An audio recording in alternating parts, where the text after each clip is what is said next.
Bonjour, bienvenue en Transparence, le magazine de la rédaction qui parle de l'actualité et qui donne la parole à ceux qui font l'actualité. Notre invité ce midi, c'est le maire de Nouméa, Sonia Lagarde. Bonjour. Bonjour. Merci d'accepter notre invitation. Alors, beaucoup d'actualités et beaucoup d'activités ces dernières semaines. Notamment, là, vous sortez à l'instant pour parler de l'actualité immédiate de la présentation de l'Observatoire des communes. C'est un instrument intéressant, important pour les maires que vous êtes. Oui, parce que d'abord, c'est organisé par un prêteur qui est l'AFD, et en même temps, c'est aussi un moment d'échange avec les maires. Ça veut dire que l'AFD a fait des études, voilà, comme elle le fait tous les ans, sur la situation des communes, sur la situation financière en particulier. Et donc, voilà, on apprend quand même des choses. Et je pense que tous les ans, c'est un passage obligé parce que ça nous permet de pouvoir, ça nous donne un espace pour nous exprimer et puis pour partager avec l'AFD les problématiques, en particulier financières, qui sont celles des communes, puisqu'on est face à un prêteur. Alors, je le disais, beaucoup d'actualités. Vous êtes allé au Congrès des maires récemment, nous en parlerons. L'actualité récente, c'est la visite du ministre de l'Intérieur et des Outre-mer, Gérald Darmanin. Il est parti dimanche dernier. Vous l'avez rencontré, bien sûr. Qu'est-ce que vous en pensez? Qu'est-ce que vous retenez de sa visite? Alors, je ne le connaissais pas, donc j'ai appris comme tout le monde à le connaître. Vous l'aviez croisé un peu à l'Assemblée nationale. Oui, absolument, mais j'avais pas eu l'occasion de pouvoir parler avec lui comme j'ai pu le faire avec d'autres. Mais j'ai trouvé quelqu'un d'extrêmement à l'écoute. D'abord, ce qui a bluffé tout le monde, c'est son côté... il a beaucoup d'humilité, son côté très modeste.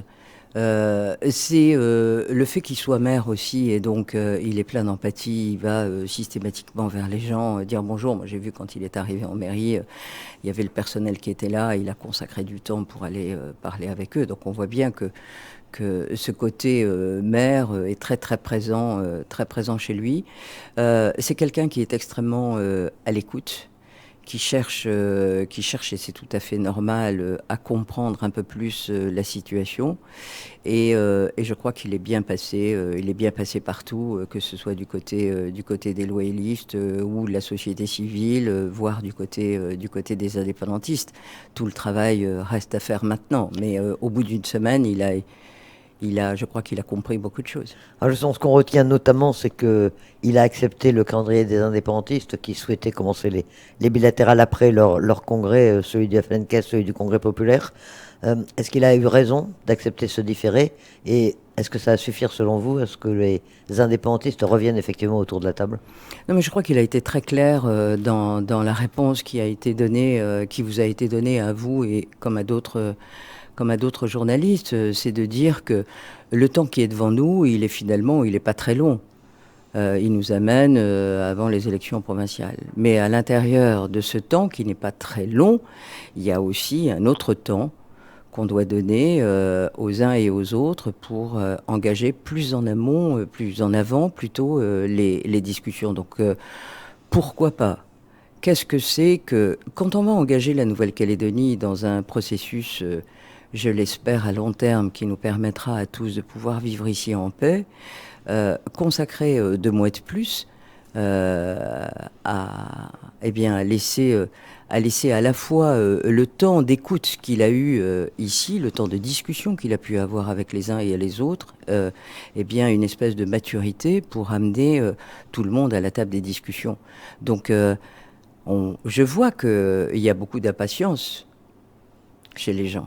Mais c'est un petit peu normal qu'il y ait cette impatience, mais je crois que dans le temps qui nous est imparti pour discuter, eh bien, il y a aussi de savoir donner du temps au temps, mais il a été très très clair. Il a dit je vais donner du temps au temps, je vais attendre jusqu'au mois de janvier que le FNLKS puisse avoir son congrès, et ensuite j'engage les bilatérales. Alors elles se feront ici ou elles se feront à Paris, mais je crois qu'il était important aussi, parce que le temps a aussi son importance selon du côté où on se place. Et vous pensez que les indépendantistes, ce qu'on peut en attendre ou entendre dans leurs quelques déclarations, ont apprécié cette attitude et qu'ils vont revenir effectivement autour de la table? Vous pensez qu'on va pouvoir ouvrir enfin ces discussions sur l'avenir? En tout cas, ce qu'on constate, c'est qu'on a des ministres par expérience qui sont passés ici, qui ont dit des choses, le temps du dialogue est arrivé, tout le monde a dit oui, et puis après tout le monde a dit non. On aurait pu avoir le même scénario au sortir de la visite de Gérald Darmanin, pour dire tout va bien ici, j'ai écouté tout le monde est d'accord. Il n'a pas dit ça, il n'a pas dit tout le monde est d'accord. Mais les indépendantistes ne se sont pas exprimés depuis. Mais si j'écoute un membre du gouvernement qui était à la télévision dimanche soir, c'est de dire qu'ils étaient toujours dans le temps du dialogue. Gilbert Thuyenot. Il aurait pu, Gilbert Thuyenot, ils auraient pu dire autre chose. Donc non, mais je pense qu'il est bien passé partout. Voilà, c'est quelqu'un de sympathique et surtout qui a donné du temps à l'écoute. Et ça, c'est important. Alors, je le disais, vous étiez au Congrès des maires, mais auparavant, vous étiez également à la Convention des partenaires qui s'est réunie à Matignon le 28 octobre, sous la présidence de la Première ministre. Qu'est-ce que vous en avez retenu de cette réunion? C'était bien pour donner effectivement une impulsion. On a dit que c'était un peu le lancement des discussions, même si les indépendantistes étaient absents. La mise en place d'un calendrier, d'une méthode, ça vous semble participer effectivement au lancement des discussions? Oui, parce qu'il fallait le faire. Alors, on peut déplorer que les indépendantistes n'aient pas été autour de la table, sauf le président des îles. Mais ça a permis au ministre et à la première ministre d'écouter, puisqu'il y a eu des bilatérales avec les loyalistes. Ça a permis, là encore, un temps d'échange. Et puis, ça a permis surtout de mettre un calendrier en place.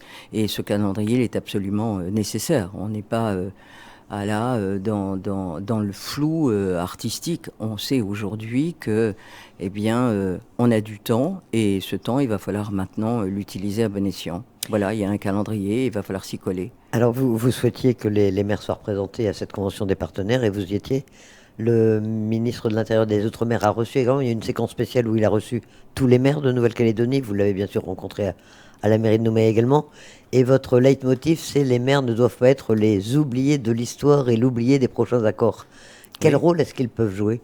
Pourquoi est-ce que vous tenez à ce point-là à ce qu'ils soient associés aux discussions, à la définition de l'avenir? Parce que c'est vrai. Quand j'ai dit que les maires avaient été oubliés de l'histoire, les précédents accords, l'accord de Nouméa en particulier, on a fait totalement abstraction d'une consultation des maires.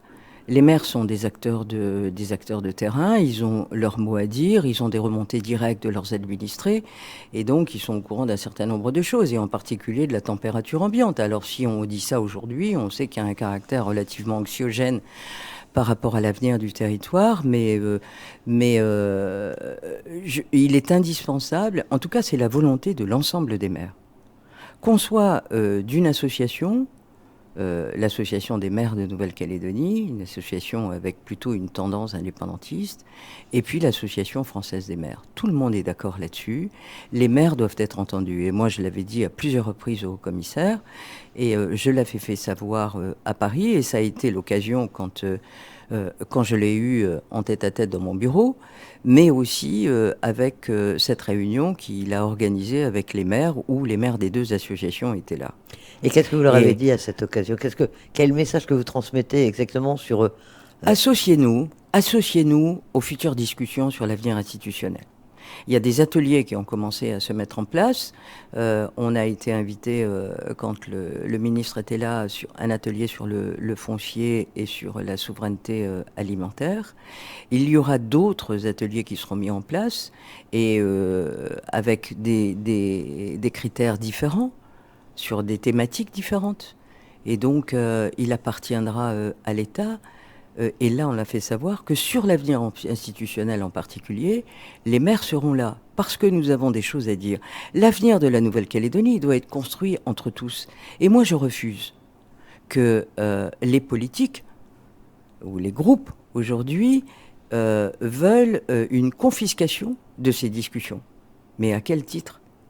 Est-ce que nous, les maires qui faisons de la politique, alors on ne va pas dire politicienne, parce qu'on essaie de s'en dégager les uns et les autres, même si au départ on est tous avec des tendances politiques et où on a tous peut-être eu à siéger au Congrès ou dans les provinces. Aujourd'hui, moi je considère qu'être un bon maire, c'est faire la politique de la ville et pas faire la politique politicienne. Mais si on fait de la politique, que ce soit la politique de la ville, les maires ont toute leur place toute leur place au sein de ces discussions. Et on a eu de la chance, je le répète, d'avoir un maire en face de nous qui a très bien compris ça. Donc on verra bien ce que l'avenir nous réserve, mais en tout cas, on n'est pas prêt à lâcher le morceau parce qu'on y sera. Vous souhaitez que chacune des associations, par exemple, désigne un représentant dans chacun des groupes de travail, par Oui, un exemple? ou deux représentants, évidemment. On ne va pas tous. Il y a 33 communes. Donc après, vous pouvez pas avoir tout plein de gens autour de la table parce que après, ça fait café du commerce. Donc il y aura des désignations qui seront faites. Mais en tout cas, je pense que le message a été entendu. Vous avez également participé donc au congrès des maires de France. Ça, c'est un rendez-vous un peu incontournable, hein. C'est important là aussi que les maires de Nouvelle-Calédonie soient représentés à ce rendez-vous annuel. On ne sait pas trop ce qui s'y passe en fait. Alors, c'est un espace plutôt de dialogue entre les maires qui permet aux maires, en particulier des Outre-mer, de pouvoir aller à la rencontre des maires de France. C'est des tables rondes qui sont organisées. Il y en a eu une sur la sécurité, le jour où il y a à Issy-les-Moulineaux, avec les maires d'Outre-mer. Il y a eu aussi des ateliers cette même journée sur le logement et le logement social. Comment les maires qui sont issus de l'outre-mer voient les choses en termes de sécurité, quels sont leurs problèmes, comment on entend développer le logement, est-ce que ce qu'on fait aujourd'hui est bien, qu'est-ce qu'on peut faire demain. Donc c'est vraiment des temps d'échange extrêmement intéressants et qui permet d'avoir une autre vision, ou alors de se dire in fine, ben, finalement nos problèmes sont presque les mêmes, et si on parle de problèmes financiers, sont presque les mêmes. Si vous parlez de sécurité, alors on a aussi bien des problèmes. C'était extrêmement intéressant de voir que ici, on peut parler d'insécurité, on peut parler de délinquance, etc. On peut parler de violence conjugale. Mais quand on voit ce qui se passe dans le reste de l'outre-mer, en particulier à Mayotte, où la situation est extrêmement dramatique, quand on parle de la Martinique ou de la Guadeloupe aussi, où la grande criminalité a fait son entrée et où on se tue dans la rue, je veux dire qu'ici, on a de la délinquance, il faut pas minorer ce qui se passe, mais en tout cas, on est quand même avec des problèmes qui sont à un degré en dessous de ce qu'on peut voir ailleurs dans l'outre-mer. Donc c'est intéressant d'échanger, c'était intéressant de partager, et donc je pense que c'est un moment incontournable parce que voilà, ça nous permet aussi de pouvoir rencontrer, parce qu'on va au Sénat, on va à l'Assemblée, voilà, et de rencontrer des gens qu'on n'a pas l'habitude de rencontrer. Et Donc c'est formateur. par rapport aux communes de métropole, est-ce qu'on trouve quand même des points communs ou est-ce que c'est vraiment des problématiques complètement différentes entre les communes de l'outre-mer et les communes de métropole? Là aussi, on pense en matière d'insécurité. Il y a des communes en métropole où l'insécurité est sûrement pire que ce qu'elle est chez nous. Bien sûr, donc on partage et on voit bien, et puis ça fait prendre conscience aussi à l'État, qui reste compétent en termes de sécurité publique. Et bien ça fait aussi prendre conscience à l'État parce qu'on peut développer un petit peu ce qui se passe dans nos communes et essayer d'avancer ensemble. Oui, c'est intéressant. Moi je trouve que c'est un passage obligé. Vous apprenez des choses, vous rapportez des choses qui concrètement peuvent être ensuite mises en œuvre dans les communes de Nouvelle-Calédonie, en aménagement, en lutte contre le réchauffement climatique, dans divers domaines. Il y a Oui, mais vraiment ça des c'est idées un que vous point. pouvez prendre sur place. Oui, c'est un point important. Aussi, dans les échanges qu'on a pu avoir, on a pu parler de problématiques d'érosion côtière en particulier, où on a les communes, par exemple Ouvéa, même si Nouméa est touchée, mais on a Ouvéa aujourd'hui avec des populations qui sont au bord de mer, qui sont obligées de reculer dans les terres, qui n'est pas sans poser un certain nombre de problèmes. Les problématiques d'érosion dans le monde entier, elles sont là, donc... voilà. Et puis en même temps que vous êtes au Congrès des maires, vous pouvez avoir des rendez-vous dans les ministères pour aller exposer vos problèmes. Voilà. Donc c'est intéressant. Alors comment elle se porte la commune calédonienne? On en parlait un peu au tout début de cet entretien avec l'observatoire fait par l'AFD. Vous parliez des problèmes financiers qu'ont les autres communes françaises dans leur ensemble. Les communes calédoniennes, elles en sont où aujourd'hui? On sait que le gouvernement va reporter le vote de son budget en mars. Tout ça, ça a des conséquences pour vous? Non, ça n'a pas de conséquences parce que on a déjà vu des budgets qui étaient votés en mars. Et donc, ça fonctionne avec les 12e proviseurs parce que vous êtes bien obligé d'assumer les ressources des communes pendant le mois de janvier, le mois de février et jusqu'en mars que le budget soit voté. Les communes, elles sont extrêmement dépendantes aujourd'hui de la Nouvelle-Calédonie. Elles sont dépendantes financièrement. Donc ça, c'est un vrai souci, parce que même si on a cet effet cliquet, vous le savez, pour les communes où elles ne peuvent pas toucher moins que l'année dernière, on voit bien qu'à partir du moment où les ressources financières sont en diminution, et ça a un impact sur les communes. Et ce matin, c'était intéressant à l'Observatoire des communes, fait par l'AFD, de voir qu'effectivement, eh bien, il y a eu des diminutions. Donc, les maires sont en première ligne parce qu'ils sont obligés. D'abord, les maires sont des investisseurs, il ne faut pas l'oublier. Ce sont les premières collectivités qui investissent et qui font travailler les entreprises calédoniennes. Ça aussi, c'est un point important. Mais les maires, comme ils ont de moins en moins de ressources, les choses deviennent de plus en plus compliquées.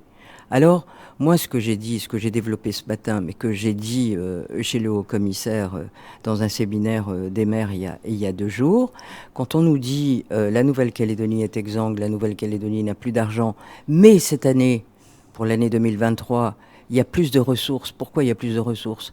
Parce que c'est l'inflation qui a amené plus de ressources. Alors on ne peut pas se glorifier de ça, parce qu'en même temps qu'on parle d'inflation, c'est aussi désastreux pour un certain nombre de ménages qui n'arrivent plus à joindre les deux bouts. Mais puisqu'il va y avoir plus d'argent, on demande aux communes aujourd'hui en disant « mais vous savez, la Nouvelle-Calédonie a beaucoup emprunté et donc il faut payer la dette ». Et là, on va commencer à payer. Donc, je vais prendre une expression que tout le monde connaît. Alors, les communes, vous allez faire joli votre cœur, là. Et puis, eh ben, on ne va pas vous augmenter vos dotations à travers le FIP, parce qu'on va les laisser à l'étal, parce qu'il faut qu'on ait une marge de manœuvre pour payer la dette. Et d'autre part, la Nouvelle-Calédonie est à la recherche de 17 milliards pour son budget. Mais jusqu'à quand les communes vont pouvoir être en souffrance par rapport à l'investissement qu'elles doivent faire? Je rappelle une chose aussi, et c'est ce que j'ai dit aux membres du gouvernement et ce que j'ai redit ce matin. Les communes, depuis un certain nombre d'années, qui sont en souffrance financière, elles ont fait des efforts drastiques chez elles. C'est le cas de Nouméa, mais le cas d'un certain nombre de communes, en particulier sur l'agglo, mais d'autres communes aussi, où on a fait des efforts drastiques, on a demandé des efforts à nos services tous les ans pour leur dire « vous allez baisser ce que vous allez demander de 2%, de 3%. » Ça fait 4 ans maintenant qu'on le fait sur la commune de Nouméa. Ça veut dire qu'on a tellement demandé au service d'efforts que maintenant on est arrivé à l'os, il n'y a plus de viande dessus. Et donc, s'il n'y a plus de viande dessus, ça veut dire qu'à un moment donné, on va altérer le service public. Et quand on est une grosse commune comme Nouméa, on a besoin d'avoir des gens qui travaillent, on a besoin d'avoir des gens qui font des études et on a besoin de développer des projets et faire des investissements. Sauf que quand la Nouvelle-Calédonie nous dit ça, les ressources diminuent. En même temps, on prend des dispositions. C'est le cas de la CLR, c'est le cas de l'intégration des contractuels, c'est les 3,5% là qui ne sont pas encore décidés pour l'augmentation du point d'indice. Si je prends que la commune de Nouméa, eh bien tout ça va nous coûter 550 millions par an en plus. Donc quand vous faites des efforts, que depuis 3 ans ou 4 ans, vous avez 0 création d'emplois, que vous ne renouvelez pas les départs à la retraite, que vous faites des efforts incroyables au niveau des services, et qu'en plus on vient vous charger la mule en termes de fonctionnement, ça veut dire que quand vous faites des efforts dans une commune, sur votre fonctionnement, c'est pour essayer de rattraper une marge de manœuvre, pour avoir plus de latitude pour faire des investissements. Or là, j'ai employé une expression ou un mot que tout le monde comprend, là on vient plomber ce que vous avez développé, tous les efforts que vous avez faits parce que la Nouvelle-Calédonie va pas bien. Donc, à un moment donné, il faut se mettre autour d'une table. Je pense que c'est important. C'est ce que j'ai laissé entendre, et en particulier avec les maires de l'autre association. On parle beaucoup de fiscalité pour les communes. Ça a été développé. Oui. Ça a été développé ce matin. Je dis attention à ce qu'on va faire. Parce que si on développe une fiscalité communale à l'instar de ce que font les communes métropolitaines, ça veut dire qu'on va lever de l'impôt. Alors, en plus de l'impôt, et où, dans ces séquences ministérielles, où on entend, mais attendez les petits, vous êtes bien gentils, mais il va falloir vous prendre en charge. Ça veut dire que demain, il va falloir corser la fiscalité. Donc, si on donne toute latitude aux maires pour pouvoir lever des impôts, ça veut dire quoi? Quel impôt? Une taxe d'habitation, par exemple? Je prends juste un exemple. Ça veut dire que demain, les maires vont dire, maintenant, vous voyez, vous allez payer parce que vous avez une maison, ça s'appelle la taxe d'habitation. Ça va venir en plus de la fiscalité auquel tout le monde s'attend de la part du gouvernement, puisqu'il faut bien trouver des sous. Donc on va aller jusqu'où comme ça? Donc moi je dis attention à ce qu'on fait, réfléchissons, on ne va pas partir la tête dans le mur comme ça, parce que moi je me mets à la place des populations. Il faut bien peut-être lever un impôt, mais à condition qu'on ait un avenir serein dans ce pays. Voilà. On ne peut pas demander aux gens de payer, alors qu'on a une épée de Damoclès au-dessus de la tête. Tout le monde va comprendre ça. Alors ce séminaire des maires qu'il y avait au commissariat, ça s'est conclu comment finalement? Vous avez une visibilité sur les dotations que vous aurez en 2023 ou est-ce que tout est encore sur la table et que vous allez essayer d'obtenir davantage de la Nouvelle-Calédonie? Est-ce que c'est encore possible? Le membre du gouvernement en charge des communes nous a dit qu'il y avait un séminaire qui allait se mettre en place entre le 19 et le 23 décembre. Ce sera sans doute l'occasion de faire savoir au gouvernement de la Nouvelle-Calédonie qu'on comprend bien les problèmes. Mais moi je dis, les communes ont fait des efforts. On fait des efforts. Toutes. Alors quand le gouvernement de la Nouvelle-Calédonie, je suis un peu cash, quand le gouvernement de la Nouvelle-Calédonie aura fait les mêmes efforts, alors peut-être qu'on sera sur la même longueur d'onde. Moi je comprends les problèmes, mais ces problèmes ils datent pas d'hier. Il faut remonter à plusieurs gouvernements successifs pour savoir qu'on a laissé les choses un peu aller à la dérive. Voilà. Et donc on a fait des prêts. On l'a vu hier au Congrès, avec une motion préjudicielle, où des choses ont été dites. Et donc la situation qui a été annoncée, elle est tout sauf brillante. Voilà. Donc la participation et l'effort, elle doit se faire, mais elle doit se faire partout. Et quand on sera tous sur la même longueur d'onde, alors à ce moment-là, on pourra discuter. Mais en tout cas, on va faire savoir aujourd'hui au gouvernement que les maires, et l'ensemble des maires, les deux associations, on n'a pas envie de faire joli notre cœur si les efforts ne sont pas faits de part et d'autre. Et la décision d'un impôt, d'impôt levé par les communes, ça pourrait être pris par les deux associations de maires? C'est une discussion qui Alors ça, je ne sais pas. Je ne peux pas anticiper sur une décision parce que moi, je propose à l'autre association qu'on se rencontre bien plus souvent, qu'on puisse parler de nos problèmes d'érosion, qu'on puisse parler de la problématique de l'eau, qu'on puisse parler des finances communales, qu'on puisse parler éventuellement d'impôts nouveaux qui pourraient être donnés aux communes de la Nouvelle-Calédonie, tout en sachant que si on revient sur le Code des communes de la Nouvelle-Calédonie, ça devra impérativement passer par l'Assemblée nationale pour amender le texte. Ça ne peut pas se faire ici. Et que tout ça doit rentrer dans un schéma cohérent qui est celui de l'avenir institutionnel de la Nouvelle-Calédonie. Si on parle d'avenir institutionnel, alors on doit aussi parler des communes et voir de quelle manière on peut les faire évoluer. Mais ça sera l'objet de discussions qu'on aura entre nous. D'où la volonté que les maires soient présents dans cette discussion. Absolument. Vous voyez que c'est intéressant à plus d'un titre qu'ils soient là. Vous parliez de l'érosion, on en parlait des problèmes, des aléas climatiques. L'érosion des côtes, c'est aussi le cas de la ville de Nouméa. Bien sûr. On en est où? Donc l'un des grands travaux de cette mandature, c'était redessiner le trait de côte de Lansvata. Ça y est, c'est tout. Il fallait faire face à un problème, tout le monde l'a bien compris, il fallait faire face à un problème d'érosion. Quand on voit comment la plage et les derniers phénomènes climatiques qu'on a eus ont endommagé la plage. Il y a eu un recul à certains endroits de 7 mètres. Donc voilà. Donc il fallait faire ça. On s'est entouré de toutes les précautions, vous imaginez bien. Les études faites ici. Moi, j'ai voulu une contre-expertise faite en métropole par un cabinet de génie côtier qui intervient dans le monde entier. Donc voilà, toutes les précautions ont été prises. Il fallait absolument repousser le trait de côte vers la terre, c'est-à-dire vers la route. Donc les travaux vont bon train. Il y en a, effectivement, vous pourriez me poser la question, il y en a qui ne sont pas contents, et effectivement, mais... On a l'impression que l'opposition est moins forte qu'elle l'a été à un moment, non? Il y a eu une opposition assez importante, et là, il y a une association qui s'est montée, ils ont envie un petit peu d'en découdre aussi, mais vous savez, les travaux sont tellement engagés que je ne peux pas retourner, je ne peux pas faire marche arrière. Voilà. Le calendrier est tenu pour l'instant? Ouais. Le calendrier est tenu. Donc ce sera fini quand? Alors, ce sera fini fin 2023, mi-2024. Ce sont des travaux titanesques. Absolument. Quels sont les autres grands travaux que vous avez prévus? Vous avez les moyens encore? On parlait des problèmes financiers des communes, mais de leur nécessité d'investir et du fait qu'elles investissaient beaucoup. Vous avez prévu d'autres Alors sur ces grands travaux, moi j'ai envie de dire quelque chose que j'ai dit ce matin et que je répète à l'envi, même si les finances de la Nouvelle-Calédonie ne sont pas au beau fixe et qu'il y a des répercussions sur les communes. On a quand même l'État qui est extrêmement présent dans tout ce qui est investissement au travers des contrats. Et donc, eh bien, grâce à ça, on peut encore avancer puisqu'on a des subventions. On a aussi, dans le cas des contrats, des subventions qui nous viennent parce que ça se fait aussi conjointement avec la province sud en ce qui concerne la ville de Nouméa. Mais les autres provinces participent aussi avec l'État au financement.